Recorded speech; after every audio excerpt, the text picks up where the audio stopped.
is a company undergoing transition. On this edition of Test Drive, the first fruit of that labour. This is the all-new ILX.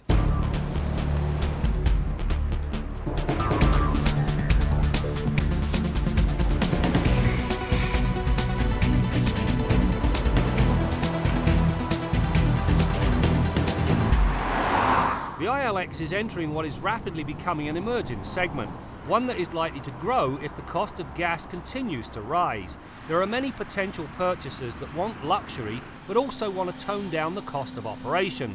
Now ultimately this involves downsizing. The ILX, along with the likes of the Buick Verano, is designed to cater to this change in taste.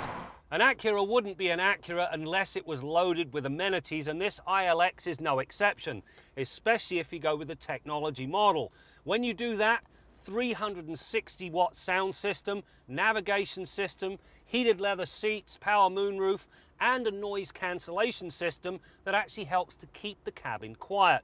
The one thing, however, that struck me most, the number of buttons on the steering wheel. Believe it or not, 16 functions, plus the paddle shifters and the horn, and that doesn't count the fact that you've got to steer with the steering wheel.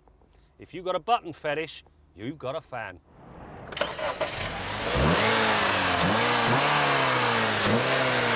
The base Acura ILX is powered by a 2-litre 4-cylinder that puts out 150 horsepower and 140 pound-feet of torque at 4,300 RPM. As with Honda's other engines, this one is as sweet as a nut. It revs freely and it does not get noisy in the process. It is paired with a 5-speed automatic transmission that features a manual mode and paddle shifters. The hitch is that it could do with a 6-speed, one that would drop the rev rate on the highway while allowing closer ratios for 1st through 4th gears. The good news is, well, functionally it's better than the CVT and the ILX hybrid. If the 2-litre engine isn't quite enough for you, there's always the larger 2.4-litre. They essentially lifted it right out of the Civic Si and dropped it under the hood of the ILX.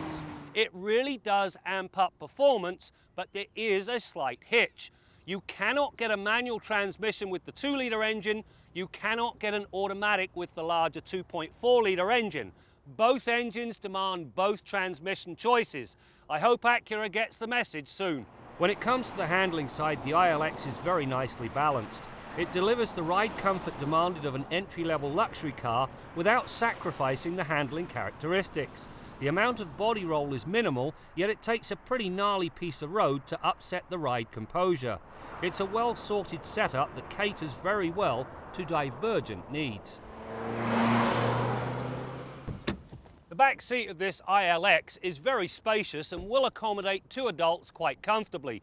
A third is out of the question because of the very domed nature of the middle spot. Now when you get to the back end here, you'll find a nice roomy trunk, 12.4 cubic feet of cargo space, and you get a fold down rear seat. You'll also find a backup camera and a true release for the deck lid, thank you very much.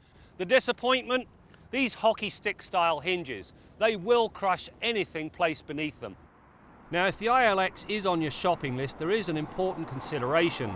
The base car comes with 205 55R16 tyres. Now they pale in comparison to the 215 45R17s that arrive with the premium package. When equipped with the lower, wider profile tyres, the ILX displays much less understeer and the response to steering input is faster and certainly crisper to the feel. On that note, the steering could do with a tad less assist. While it's not vague by any means, a little more weight in the feel would make the ILX feel so much sportier. If this is a harbinger of things to come, Acura's future looks a lot brighter than it did 6 months ago. This car is comfortable, it handles nicely, a loaded interior, and it's got a good balance between power and performance, especially if you go with the larger 2.4-litre engine. All in all, not much to complain about other than the fact that Acura needs to rethink those transmission choices.